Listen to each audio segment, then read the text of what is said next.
My name is David McLeod. I am your life mastery coach and author of the wonderful little book, A Life to Die For. I'm also one of the co-authors in the best-selling series, The Wellness Universe Guide to Complete Self-Care. And if you have already learned about this, I'm one of the senior partners at the Wellness Universe now. I'd like to welcome you to Life Mastery TV, your source for inspiration, empowerment, and fulfillment. And in particular, welcome to episode number 215, which I decided to call Deprivation No More. Now, if you have ever been on a diet, then you already have a good sense of the kind of discomfort it creates as you work to eliminate foods that you really like in an effort to get your weight under control or to improve your health. More often than not, people who put so much energy into these diets tend to find that after a period of time, they seem to stop working or don't work as well.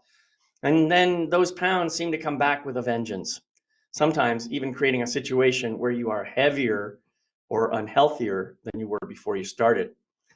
For many people, this can become a cycle that in a very real sense is quite vicious. Well, it doesn't have to be that way. For this episode of Life Mastery TV, I've invited back Diane Achatz, a health coach with a deep background in supporting people with diabetes, to share more of her wisdom on getting control of your diet situation without the discomfort of deprivation.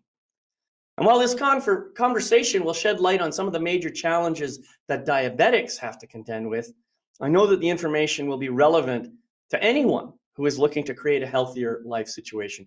So please join me in welcoming Diane Achatz back to our program today. Welcome, Diane. I know it's been a while since you were here on the show, and I'm so glad that you're able to join me again. David, it's so good to see you again, and thank you so much for having me back. I really like your show, and I had such a great time when I was on before. I was like, oh boy, I get to do this again. So I was really looking forward to this. Right. It's kind of like dancing, isn't it? Yes. I'll dance with you anytime. We get up, we listen to some music that maybe nobody else can hear, and we just kind of move around. And we find a flow and try not to step on each other's toes and have some fun. Right. And that's really what we're here for, right? Absolutely. Yeah. So now I know you shared a little bit of your story with me last time you were on about your own challenges with diabetes, but can you briefly help us understand, first of all, what diabetes really is and what kind of challenges people have when they get diagnosed with that? I'd like to really understand that from a technical perspective. We are born with a most of the time fully functioning pancreas. The pancreas is the organ in your body that is responsible for producing insulin. Now, in some people, and science hasn't really determined how to tell who is going to become diabetic and who won't. But in some people, they become insulin resistant, for one thing, because their insulin is not being able to go into the cells, into the glucose cells, to try and balance everything out.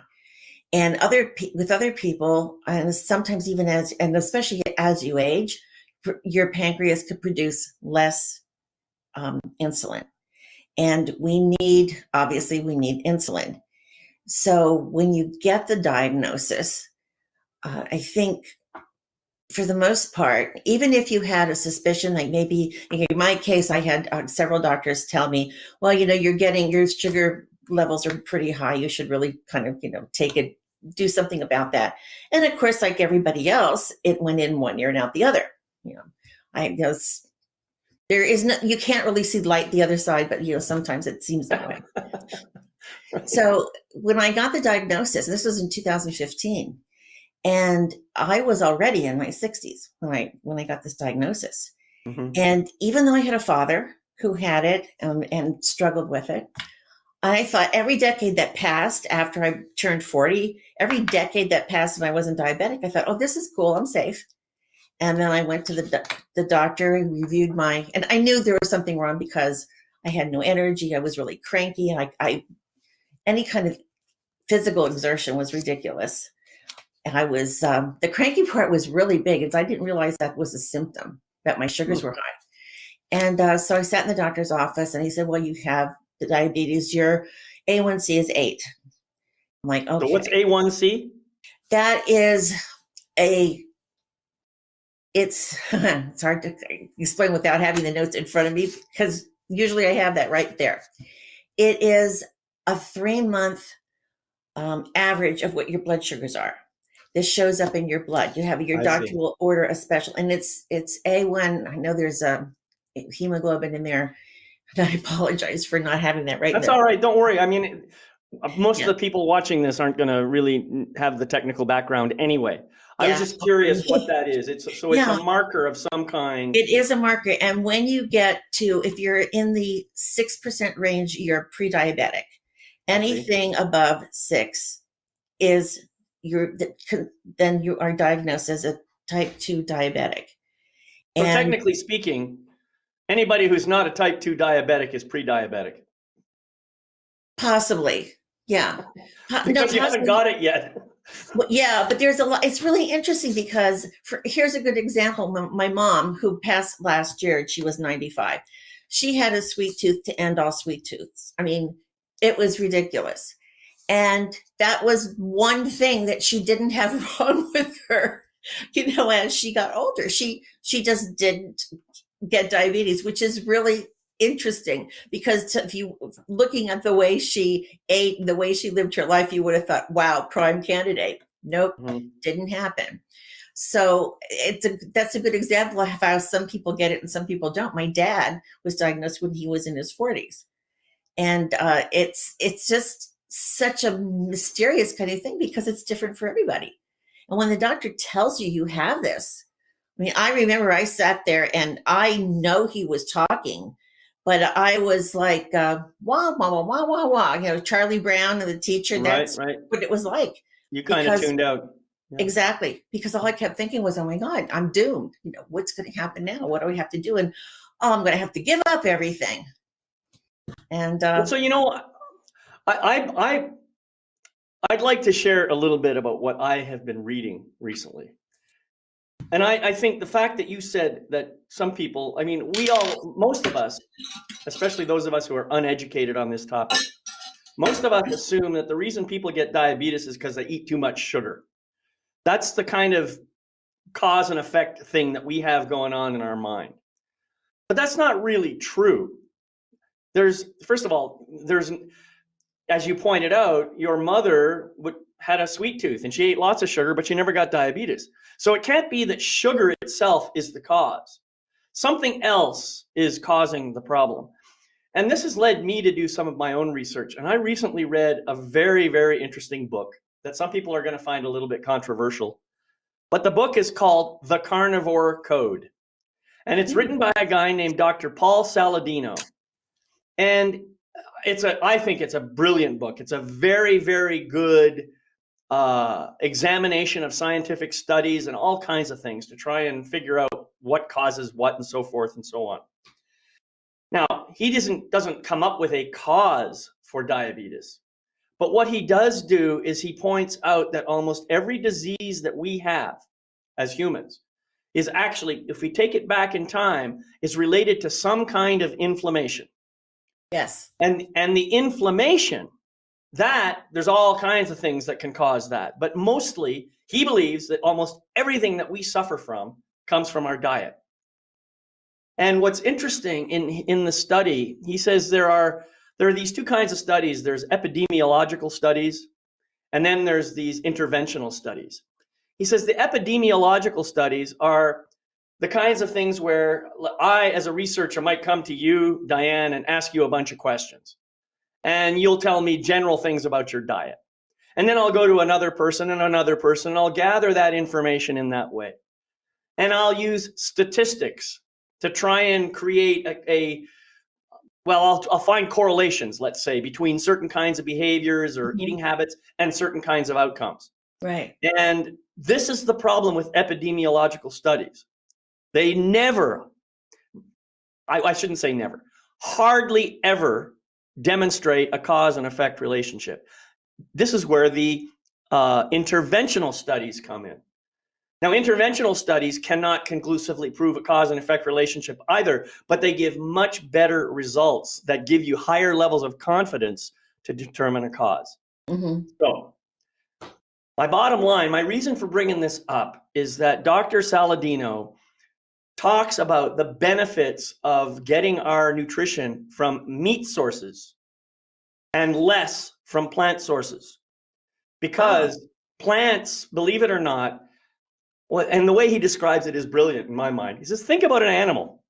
An animal has mobility. It can run away. So it can protect itself that way.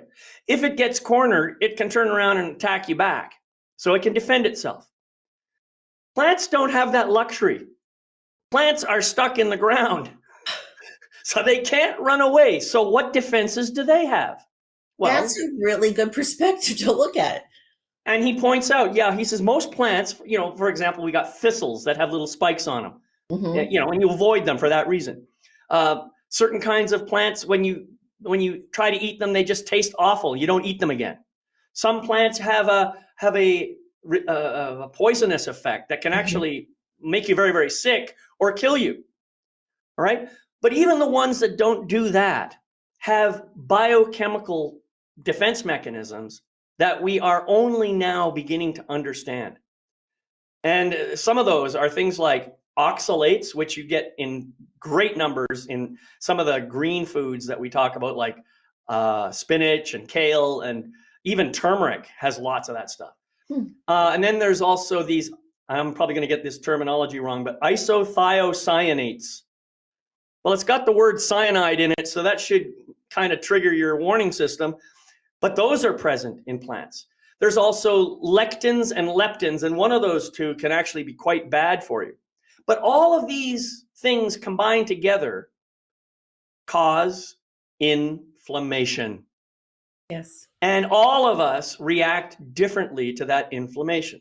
So some people might just get COPD like I do. Some people might get diabetes like you do. Some people might get cancer. Some people might get eye problems or ear problems. This is the thing that he is trying to wake people up to. He's not saying don't eat plants. He's just saying maybe you want to think about finding animal sources of food which do not cause inflammation in your body. And that's ultimately the message that he gives. It's a brilliant book. I really encourage you to read it. I encourage everybody who's watching this to read that book. I was really shocked at some of the stuff that I learned in there. So that sounds terrific. I mean, because like you said, and I absolutely agree with you. Inflammation causes almost an endless variety of situations within your own body. right. And there are things that you can eat to fight inflammation. Right. And I But you think see, that's where the real problem lies, because most of us, we don't know about the inflammation. We only know about the symptoms we're experiencing right now. So we go see the doctor, and the doctor looks at the symptoms and makes some kind of diagnosis and says, I think this is the best thing you can do. And he gives you a drug. And the drug itself causes even more inflammation of a different kind. Yeah. It's just an endless cycle. It and is. what we have to do is And Big Pharma keeps pushing that stuff on us. Well, I don't want to go into the political side I of this yet, but yeah, I mean, and some of these people are very well-meaning. Some of them really are trying to help us by looking for solutions to the problems, and I honor that.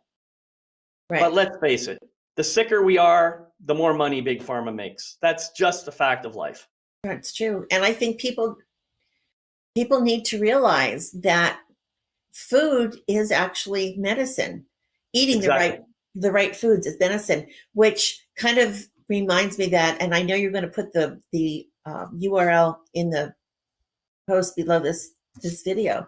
But for anyone who's out there listening today and would like to join my free Facebook group, Balanced Blood Sugar Solutions, anyone who joins that will get a free resource that I just actually just created it. I wanted to make it a little more pretty, but they'll be able to get this resource called the What to Eat Cheat Sheet, which lists all of the nutrient dense foods and the types of foods to look for. For instance, with beef, you want to try and find beef that's grass fed. This is just one example, but it's a whole. Quickly, it's a Facebook group called Balanced Blood Sugar Solutions. Blood Sugar Solutions, right? Bingo. Great. I just put that into the chat there. Good. And make sure I got it right. That's all. Yeah, and it's a free group, and it's a lot of. And I think too that I just did this the other day, and I thought this is a great resource for people, because the first thing you think of is what can I eat? And I think making that distinction between I can't have this and what do I get to eat? Not what can I have, but what do I get to eat? Because food should be a pleasure. And right. For pretty much everybody, it really is. People enjoy eating. Our whole society is, that's right. It's all around food and gatherings and food, and even sometimes no gatherings, just, one person. But it's very important in everybody's life. And I think it will help people that have that are diabetic, and it'll help anybody, because these are foods that everybody should be eating, and it doesn't have to cost you a small fortune. That's right. Yeah. I had a discussion with one of my clients, and one of the things that came up with, well, he didn't know, isn't it going to be more expensive? And I said, well, do you buy snacks? Do your family eat snacks? He said, yeah. I said, well, what do they eat? Potato chips and pretzels and stuff. I said, well, here's a thought. I want you to try this. The next time you go to the grocery store, take the amount of money that you would spend on the pretzels and the snacks. Just take that amount of money and buy the same amount of money of fresh fruits and vegetables. It's something that can be done very easily. And if you can't find fresh fruits and vegetables, frozen fruits and vegetables are good, because they're picked at their peak, the peaks when they're the most ripe and the most delicious, and flash frozen. And you can find frozen vegetables everywhere. Right. So, it's just little sustainable things that people can do at any time to really bring this, solve this problem of dis-ease, which often comes from eating the wrong foods, drinking the wrong things. Diet sodas, for instance, that's one of the worst things anybody can do, is right. Drink diet sodas. Oh, I know. Anything with the sugar water stuff is just really, really bad for you. Right. And I have another resource with really, I think there's 5 or 6 natural alternatives to sugar. Right. And these are things that are easily obtainable by anyone. Right. Yeah. And the truth is, we really don't need any kind of external source of sugar. We get plenty of that stuff in natural form. Absolutely. Now, that doesn't mean I don't like a little sugar in my coffee, but I'm just saying that I don't really need this. I could probably find another solution. I just really enjoy it. It's one of those things, Well, exactly. And that's where the no deprivation comes in, because you shouldn't deprive yourself of eating. Eat what you want. However, make allowances for that particular food in your food plan. That's why I think that tracking the macronutrients, which is your proteins, your fats, and your carbs, those 3 especially are so important, because when you track those 3 components, those 3 macronutrients, the calorie, it's easier than counting calories, and the calories kind of take care of themselves if you stick with that, with your, whether you're balanced in one area or the other, whatever.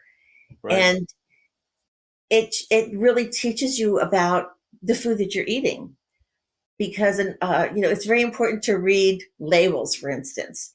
And not only are you going to find the ingredients that are in that particular food, but you're going to see the breakdown of the fats and the carbs and the fibers and so forth. And that's what you really want to pay attention to. That's how you know that what you're choosing to eat is going to do you some good.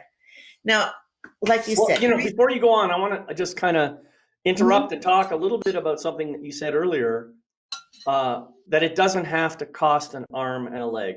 Right. And here's my question that I like to ask people. Would you rather eat a really nice, thick, juicy steak cooked to perfection at $25 or $30, or have a series of hamburgers at $5 a piece, hamburgers and fries and Coke, and then on top of that, when you've had your 6 hamburgers to meet up the price of that one steak, have to pay for the doctor's bills because of the inflammation that you're creating in your body as a result of eating the lower quality food. This is something that most people don't even think about. It's true. They just think about this moment. I'm going to get instant gratification from eating this delicious, juicy hamburger. And these fries are so good. I love that salty, crispy combination. And this root beer or Coke or whatever it is you're having, oh, it just feels so good all going down. Yeah, that's exactly why they make it that way. Yeah. But the cost is actually much higher if you stick with the lower quality foods. Yeah, absolutely. And oftentimes those low quality foods aren't satisfying. So you're going to, pick something that's really heavily processed, and you'll eat that. You think, oh, this is really good. And then an hour and a half later, you're wondering, why am I hungry? It's because, like you said, the quality of the food that you just ate isn't as high as it should be. And that's Exactly right. that's a really good thing for people to remember. Yeah. Put your And money choosing where good it's going to quality do the best food. for you. Yeah, choosing good quality food is not that hard. It really isn't. And part of the problem is, I think, we've been conditioned to listen to our government and their, this big pyramid of, so-called good foods. If you read Dr. Saladino's book, I think you'll come to a different perspective about that pyramid Oh and about yeah, how good. yeah. And it's been redone recently, Yeah, but even so, there's a lot of, when you look at the lobby of individuals who have a vested interest in having their food quality, their food types on that pyramid, it makes, you can begin to understand why certain things move around. Because the Oh, truth absolutely. is, what's good for you is always good for you. It doesn't have to move around on somebody else's pyramid. True. That's absolutely true. And I think too, with the environment in which we live today is so different than it was 25, 50, 75 years ago, because we're all exposed to more toxins, basically. Exactly. And that's causing a lot of people to have the sensitivity to certain foods. And because some of those foods are grown in places that are using chemicals to either make them grow, they're either eating something that's genetically modified, or they're eating foods that have toxic chemicals placed in the growing area to keep them free of insects or blight or whatever these things do. So that all that adds together, we're ingesting all of that. And yes, that's right. Well, and Cheryl just mentioned not only those things, but also preservatives that cause harm. Yes. Yeah, absolutely. Yeah, it's kind of shocking when you start researching and learning these things. It's, people that I really encourage people to do that, to look into this and do some research, but don't run away in fear from it. Take the good information and use it to make those changes in your lifestyle, because they don't have to be huge changes. They just have to be sustainable.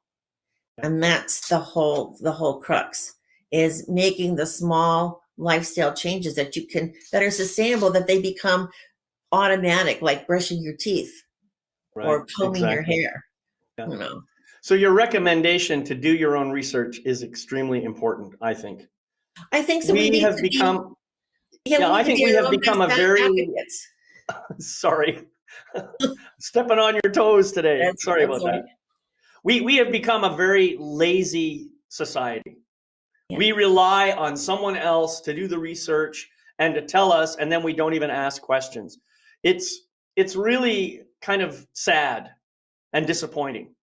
And it's reached a point now that if we do dare to ask questions, then we are ridiculed or we're called conspiracy theorists or some Yeah. ridiculous thing like that because, hey, we just want to know. And so this is Exactly. what I tell people. I say, look, don't worry about somebody calling you a conspiracy theorist. Go do your own research. You know, if you want to read a book like Dr. Saladino's book, the Carnivore Code, go ahead and read it and see what you get out of it. Then go find somebody else's book on a completely opposing point of view and see what they have to say. You know, you can't just rely on one source of information. No, that's so true. And you know what? I think this we should tell everybody, you know, it's okay to be a nerd. Be a research nerd because you have to be you are your own best health advocate. And you need to be able to feel strong enough to stand up for what you want. I mean, that's why you should get second opinions from doctors or third opinions or whatever.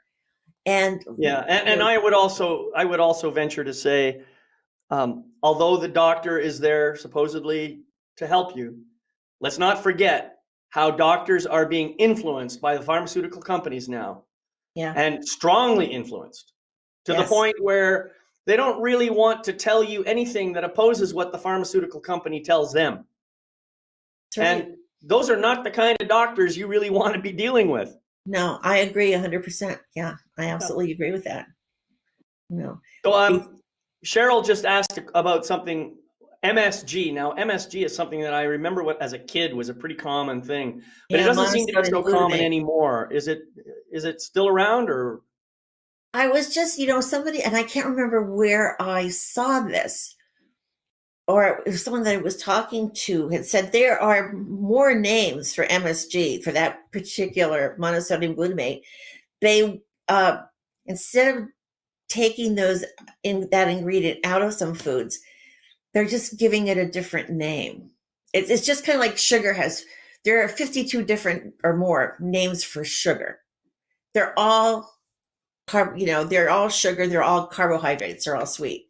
But there's all kinds of variations of glucose or something like that, and if you're trying to read your labels to eliminate some of this stuff, unless you know what you're looking for, you know, you're just going to buy something that perhaps is going to make your situation worse, like with the MSG. So that's actually, I'm glad you brought that up because Cheryl, thank you for that, because I'm curious to know just how many names there are and what manufacturers are putting into our foods that replicate what the MSG does. You know, I know that was a big thing in with Chinese food, and now I notice we have a couple of restaurants that we go to, Thai restaurants and Asian restaurants, and they'll often have it on the menu, you know, no MSG. So that's really good. But is there something else that's being used that does the same thing as MSG? Is there an alias for MSG? Exactly. So it's not a bad idea. And you know what? I'll bet you Cheryl knows this. I'll bet you Cheryl knows all these names. Because I know Cheryl, so I'll bet she does. You know, it's funny that the subject of MSG has come up because, man, I remember when I was a boy, I was probably like 10 or 11 or even 12 years old at the time. I remember my mom used to have little bottles of MSG. Yep. Yes. And it actually said, you know, MSG on the bottle, and it was said meat tenderizer. Exactly. Yes. My mom had the same thing. Yeah. Yeah, so I used it because I thought, well, it's in the closet. My mom wouldn't buy anything bad, so exactly. Yeah. So now you know what? You just get yourself a nice mallet, and you can pound your meat tender. So. That's right.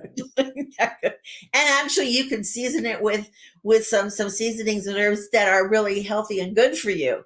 And you know, so that's it. So Cheryl just responded to your prompt. She said there's over 20 other names for MSG. And also she mentions that MSG is one of her migraine triggers. Oh yeah, so, that's mine too. It gives me it would give me terrible headaches until I figured out why I was getting these headaches. I wasn't making the connection. And that's another thing when you're having a physical reaction to something, take time and go back and think of what you've been eating on a regular basis, or even what you had like the last meal. That's why tracking your food is really important. It's not just, you're not just tracking your proteins, fats, and carbs, but how do you feel after eating that particular food? So That's right. it's a great thing to have a little food journal, so I know, and I know that, for instance, this is a good example. I love bagels. I think they're wonderful. I could just eat bagels all day long. Bagels are loaded with carbs, and those carbs and those bagels just kill me. I will eat a bagel, and in an hour, I want to take a nap. And then when I wake up, I want to eat more bagels. I mean, so I don't bring them into the house. I don't eat them because I know what they do. But until I made that connection, I didn't know. It didn't occur to me that it was the food that I was eating that was making me want to go right to sleep and then wake up and be ravenous. It's ridiculous. And the thing is, bagel that I ate and it affected me in that way may not cause the same effect for someone else. Right. So that's why one of my steps in my program is, what am I eating? Why am I eating? And how does it make me feel? Because if you can limit or, eliminate or find another alternative to those foods, you can really make a lot of progress in your health by just doing this something as simple as tracking and, writing in a journal, your food journal. So it's and then anybody can do that, and it will help everybody, not just diabetics. It'll help people with everything, Yeah. Well, I think anybody who has done any research at all into diet and what we eat and stuff has probably come to the conclusion that sugars and carbohydrates are not as good as we once thought they were. It is true that we can get a certain amount of quick energy from those kinds of sources, but it's not sustainable in the long run. And I remember when I was still young enough to do this, I was running a lot. Mm-hmm. I was running like marathon kind of distances, and I remember that anytime I was going to run a race, there was always this thing called carbo loading. You're supposed to eat up on lots of pasta, and that's supposed to be a source of great energy when you go for running in the next day. Now, I don't know how true that is. I only did it because somebody said that was a good thing. I didn't do my research. Nowadays, I would say you can probably get all of your energy needs met through the recommendations that are put forth in Paul Saladino's book. So I would encourage people to read that book, for one thing. And just to remind you, it's called The Carnivore Code. It's an excellent, excellent book. I've never found myself so fascinated by scientific studies as I did when I read that book. Yeah, that sounds excellent. And when you're talking about carbs, I think people don't stop to think that our brain needs glucose in order to function properly. So you need carbs, but you need the complex carbs, not the simple carbs. You need the carbs that come from fruits and vegetables, which is why it is important to get those carbs, into your diet, into your food plans. I know I'm kind of anti-diet. If a client comes to me and they said, and tells me, well, my doctor wants me to do this diet, then I absolutely will make sure that they follow it to the letter, because I'm not a medical doctor and I'm not going to go to the doctor's advice. However, for people who are just kind of wanting to do something different, or because they haven't had a whole lot of luck, for instance, in losing weight, well, inflammation plays a big part in it. And what you're eating and the visceral amount of visceral fat you have, not the the fat that you could just see, but the fat that surrounds your organs. That's the most dangerous type of fat to have. Right. But now, if you, like you said, research, you could just you can put into your search bar anything you want and get 170 plus answers. What are the best complex carbs to eat? What are the best foods to fight inflammation? What is the best protein source? I mean, no matter what you put into that search bar, you can find something. Of And course, and it's all you got to be careful too what you get from those search bars, because yeah, much of what you read is just somebody else's opinion, yep. or it's a regurgitation of what someone else other than that person has said. Oh, So yeah. you need to get down to the source. You go to the whatever the website is and find their sources. Where did they get this information from? Hmm. And what's the research? What's the scientific information behind that? Right. So I think it's important for us to do. We can't just take somebody's word for it. No, no, really, you have to ask questions. And Right. if the person that's giving you the information, doesn't have the answer, if they're not willing to go find the answer, then you should, and you have to go look for it yourself. That's good. But also work with people who, if they don't have the answer right away, that work with the people that are willing to find the answers for you, because Correct. that's how you're really going to get help with something. Exactly.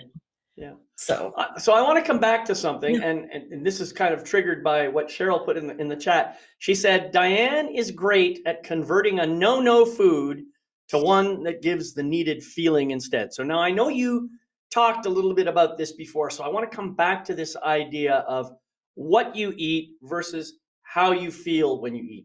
So let's go through that and tell me how you help people find something to replace a no. okay. It's really quite interesting. And well, first of all, both my husband and I, we love to cook. And I love the challenge of taking a dish that has maybe that's really high in fat, high in carbs or whatever. I like to take that recipe and change it into a replicated recipe that actually pretty much looks and tastes the same, sometimes even better, you know. So it's really simple, because it's all a matter of looking at a recipe, seeing the items that maybe that are too high in your carbs and fats, and replacing it with an alternative. And the alternatives, and anybody who is sensitive to gluten already knows this. There's a lot of different types of flours. That instead of using white flour, what are they? Is it white bleached flour, which is probably it's kind of like an empty food. Really, there's not really much nutrition, a whole lot of nutrition in that. But you can increase the nutritious value of the food by making certain substitutions. And so sometimes it's just a matter of switching out, or sugar, for instance. And here's an easy one that's, I know, because it's a 1-to-1 ratio. There's something called monk fruit, and you can buy granulated monk fruit in all the grocery stores now. Everybody carries it, and that's a great substitute for regular white sugar. Sometimes it's a little bit more than 1-to-1 ratio. You may need a little bit more if you want a little bit sweeter result. But you can bake with it, you can cook with it, and it's a natural thing, and it's carb neutral. So that's a good way to take a recipe and just make a few changes to make it healthier for you. Yeah, there was something came in my head as I was saying that, and now I just went out and may come back. But even something like taking, for instance, a natural ingredient like honey or maple syrup. Now, yes, they do have carbs, and yes, you have to make allowances for that in your food plan. So as long as you don't, as long as you know what the content, what the carbs are in each serving, you have to take that into consideration and allow for that. But honey has so many. I mean, it's an antibacterial. It tastes wonderful. It's natural. If you are, for instance, a vegan, then you could use maple syrup, which is another alternative. But there are a lot of different things that aren't chemical, just chemical compounds, the way we think of as the those artificial sweeteners. That's just chemical and nothing else. Right. If you're going to make a substitution for something, look for something that is more nutrient dense than what you're replacing. Right. You know. Yeah. I this whole idea of sugar versus fat, I have a little bumper sticker statement that comes to my mind. It goes like this: sugar makes you fat. Fat makes you sweet. That's my little jingle. In reality, we've been steered away from fat, and we're told that we're supposed to have a low-fat diet and all the rest of that. And I think that's a very misleading statement, because some fats are actually necessary to nutrition, and some fats are actually very, very good for you. Now, yes, and anybody who joins my Facebook group will get that exactly eat cheat sheet, because it lists all of the best, the high quality fats, the best of any type of area of food that you're thinking of. And yeah, people should be replacing their corn oil and their vegetable oil with olive oil and avocado oil. Exactly. There's a wide variety to choose from. That's right. And Yep. it's okay to experiment with these things. Well, it's not just that. I mean, we've talked about fats in general, but think about this. Historically speaking, when we were hunters on the plain and hunting down our food and eating animals and stuff like that, obviously we didn't have to worry so much about what the animals were eating back in those days, because they were pretty healthy. Right. So we knew the quality of our food was very high back then. Mm-hmm. But do you know that the prized parts of the animal were the organs, number one, and then the fat, second? Yeah. The animal fat was considered to be like almost as valuable as the organs themselves. Mm-hmm. And then, of course, the meat was last. And then, of course, they used the skin for various different things and so forth. But animal fat, if the animal is raised in a healthy environment, animal fat can actually be very good for you. In moderation, as Cheryl pointed out. I mean, moderation is very important right across the board. You don't want to overdo anything. So don't just dismiss something because you might have heard a story somewhere in mainstream media. Do your research, read the books, read the science, learn the truth for yourself, and then try stuff and see what happens. Exactly. Exactly. And you don't have to buy huge containers of some of this stuff. They come in smaller sizes. Exactly. So that you can try to see if it works for you. Right. And you have to be aware of buying something that says low fat, because they take some of the fat out, and what do you think they put in its place? Sugar. Exactly. Because they want it to have the same taste. And if you like butter, have butter, but buy grass-fed butter. Exactly. And it's delicious, and you don't need as much of it, because the taste is so much better that you can use less and still find it absolutely enjoyable. Right. So it's a big reason that people want to avoid things like butter and cream and eggs and stuff like that. Well, aside from the fact that they may have a lactose intolerance of some kind, has to do with the story we've been told about cholesterol. Yeah, exactly. And that too has been grossly put out of proportion. Absolutely. In actual fact, eggs are very, very good for you. Mm-hmm. Yes. And you're not going to get more cholesterol because you eat eggs. What you're more likely to do is get cholesterol because you're eating some foods that cause a certain kind of inflammation that make it impossible for your body to get rid of cholesterol. That's what's really going on. And people need to understand that. There's a huge complex thing going on here. And it's, I'm sorry, I may be talking a little bit too much, but I get excited about this. So. Yeah, but this is I just thought of somebody else who really has a beat on all that. Lisa Genza. I don't know. And what is it? Freedom Kitchen is her, which she actually has does videos teaching children how to cook, because she recognizes the fact of the importance of food and how it is good for, it's a good family activity, really, learning, not just eating together, but cooking together and learning about the different foods. So when you find someone like that, those are the people you could, that are really good to follow, because they've got great information and they've done the research, and I agree with you. I think you should do as much research as possible.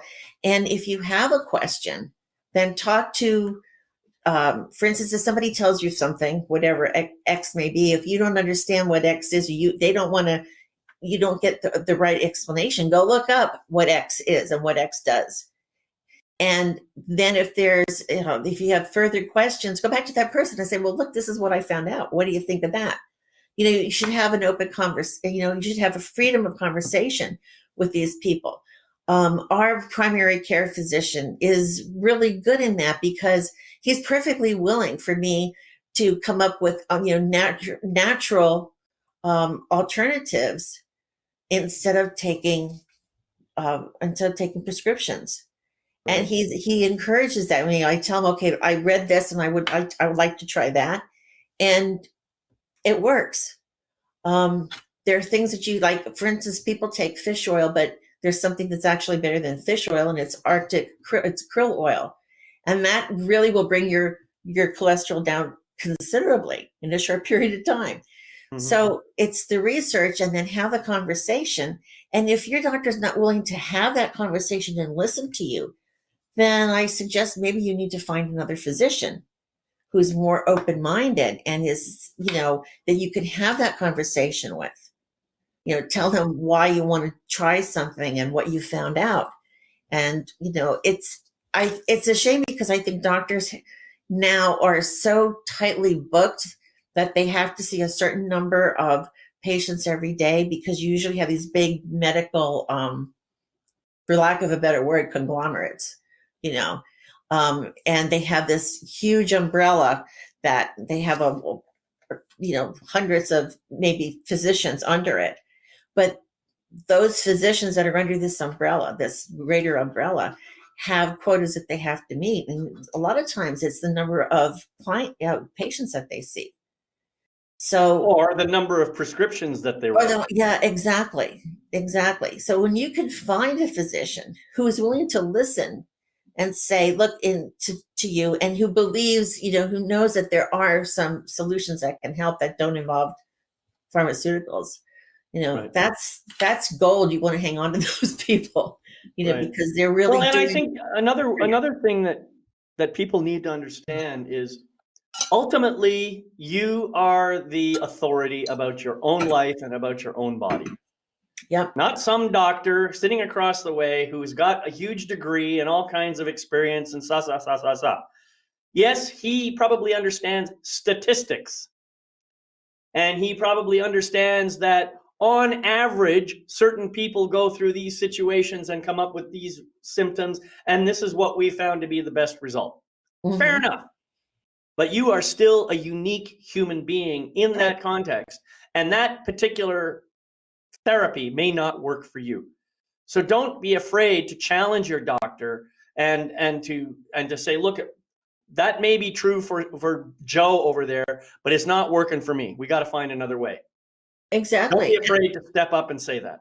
Exactly. I agree 100%. And I know too for a fact that you have this disease called diabetes, whether it's type 1 or type 2.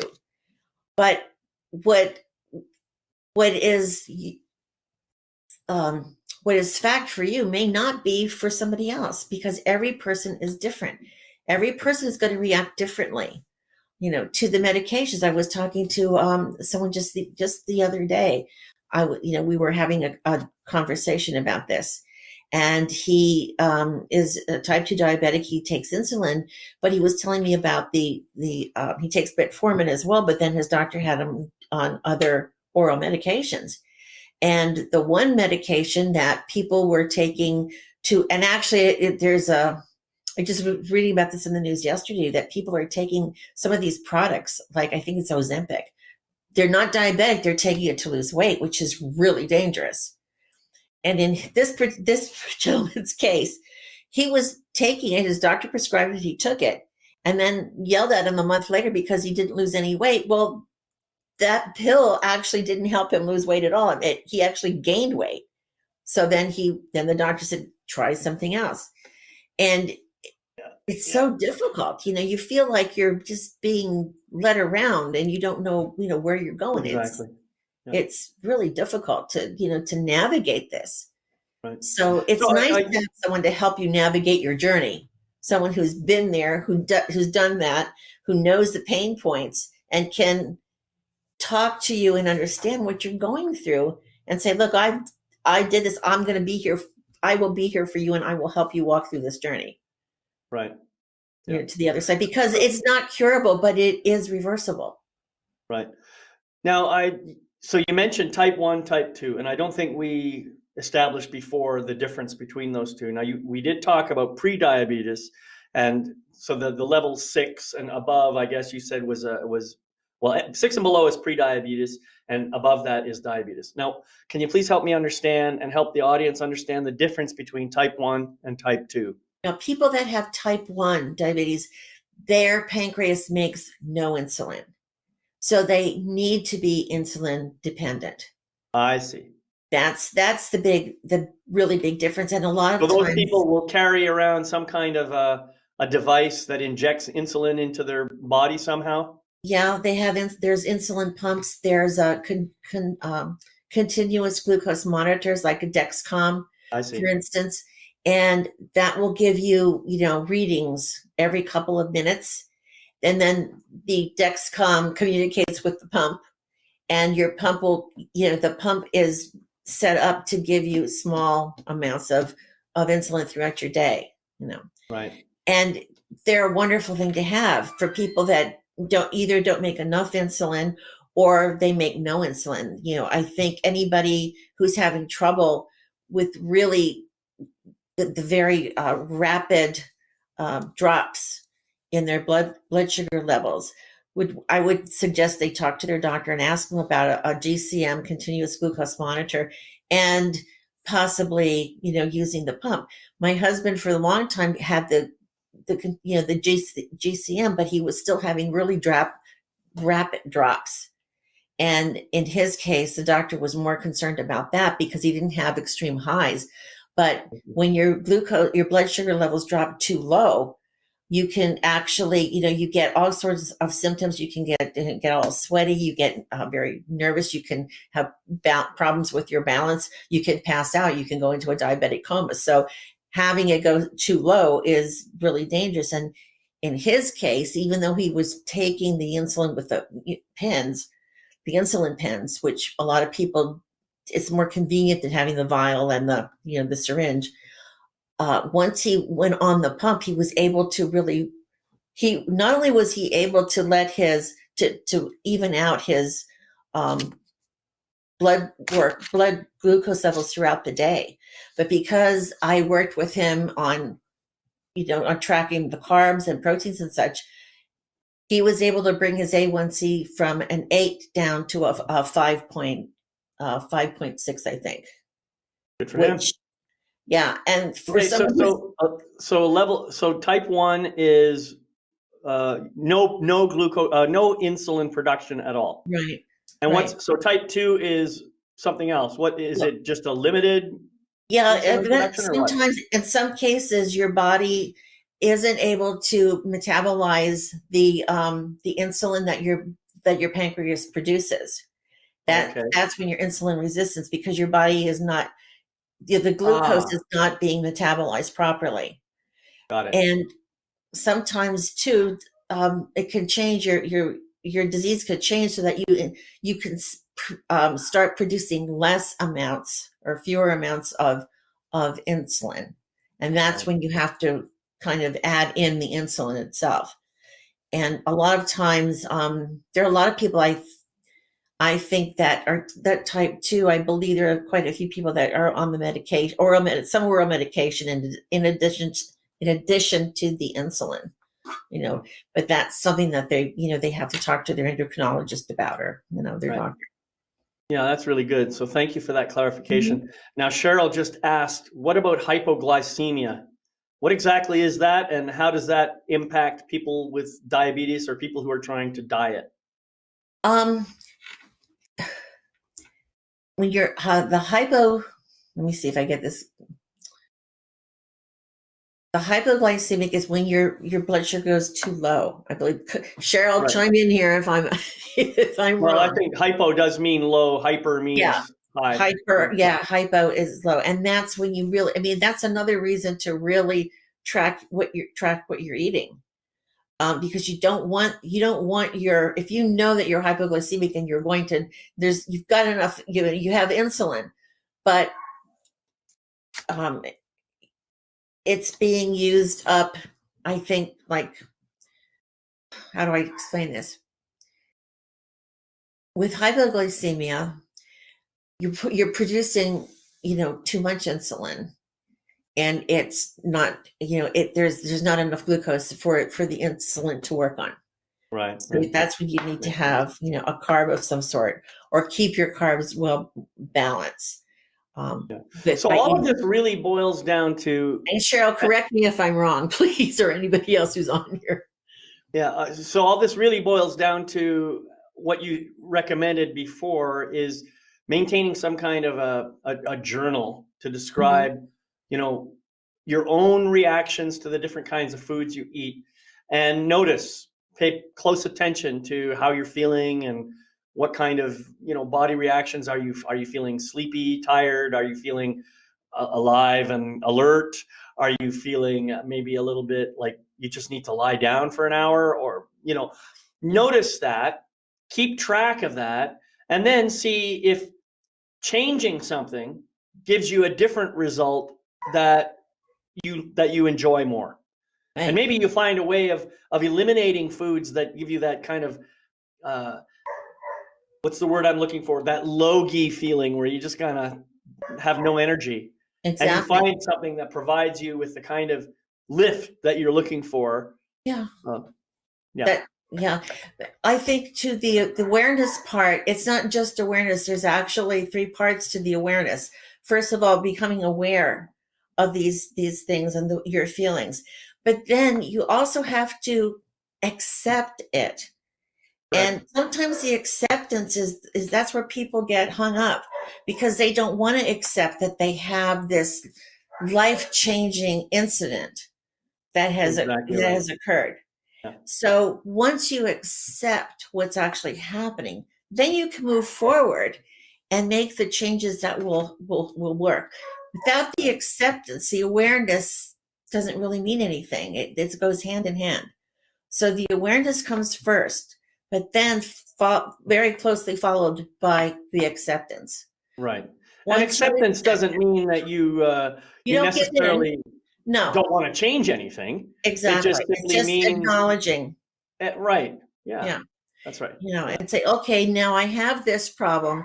I don't know. And then too, I think people tend to beat themselves up. Like, oh yeah, I guess I shouldn't have eaten all this sugar. That maybe may have had nothing to do with it. Right. And a lot of times people will find really positive results once they lose weight, because that's going to have a big effect. And the amount of movement, the amount of exercise that they do. And I don't mean awareness, acceptance, every day. And what was the third one?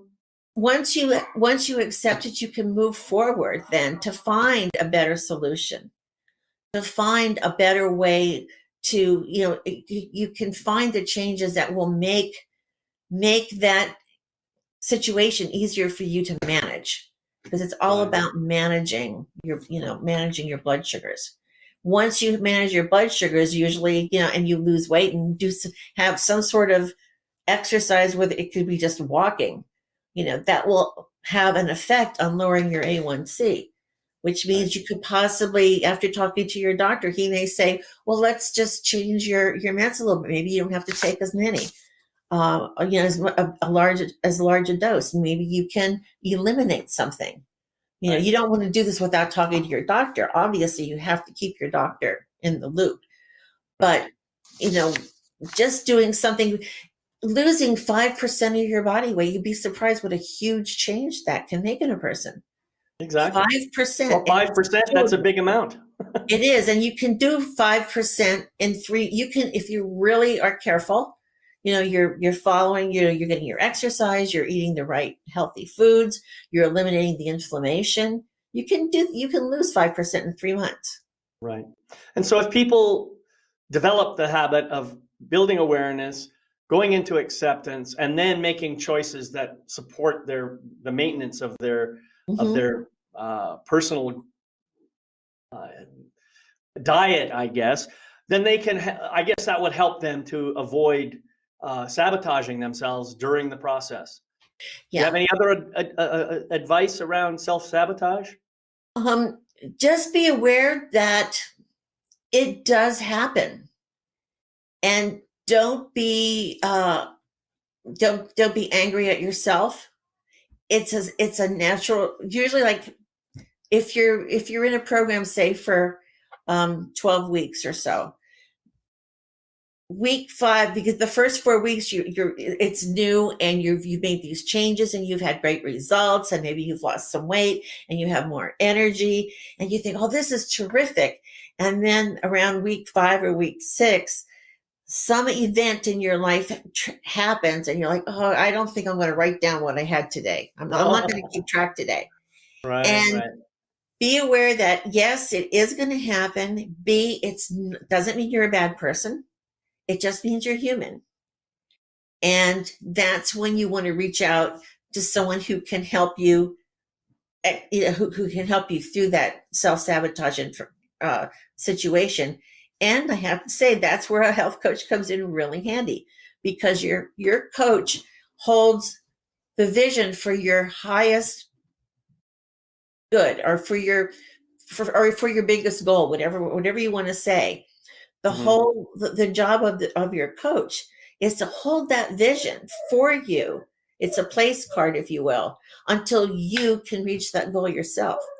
But you need somebody to remind you, why this is why you're doing, this is what you want, this is why you're doing it, and you're making great progress in it. So the support makes the whole journey so much easier. It's not necessarily simple, but it can be easy. Right. Well, those are great words for us to close on. Do you have anything else that you'd like to say before I begin wrapping up? Anybody who, has any questions about anything that I, talked about, or if you want to just talk to me about any situations you're having, you can send me an email, reach out, message me on Facebook or whatever Or go to social your platform. website? Yeah. Right. It's probably easier to send an email or to reach out through Facebook, because that's kind of more immediate. You can DM people, direct message people on that, or on LinkedIn too. You can send me messages on LinkedIn as well. Beautiful. But don't be afraid to to reach out, and just we'll have a conversation. I welcome anybody who would like to have a conversation with me about the strategy for what they want to do, and what goal they want to accomplish. And if they want, I do have free strategy sessions available. And if anybody wants to schedule something with me, just reach out and we'll get it done. Well, thank you so much for being here, Diane. It's been another amazing, wide-ranging conversation. Lots of great information. We always go off on little things. It's fun. That's why I love coming out here. It's so much fun for me. Well, I think it's important for people to get as much of a picture as possible. So I want to thank you for sharing your wisdom today. Oh, this was such a pleasure. And I thank you again so very much. And to everybody who is, who's able to be here. I really appreciate it. Everything. Right. Thank you. All right. Well, thank you, Diane. And I just want to speak to all of you who are watching this. Remember, diabetes doesn't have to hold you hostage. And there are simple and sustainable lifestyle changes that can be done by anyone. So Think about how great it would be to have better blood sugar control, lower A1C count, enhanced energy. So you can take advantage of Diane's powerful tools to help you navigate the diabetes journey, and also the dieting journey, whether you have diabetes or not. So I want to thank you for watching today's program, and I'd like to remind you that you can catch the recordings of this and all of my programs on my website at lifemasterytv.com. That's life-mastery-tv.com. And friends, I'd like to invite you to remember to practice the Life Mastery mantra every day. It goes like this. I gratefully forgive the imperfect being I have been in the past. I gratefully accept the magnificent being I am right now. I gratefully welcome the evolved being that I am becoming in each new moment. Until we meet again, my name is David McLeod. I am your Life Mastery Coach, and I thank you so much for being here and watching Life Mastery TV. I'll see you next time, right here on this program. Bye-bye.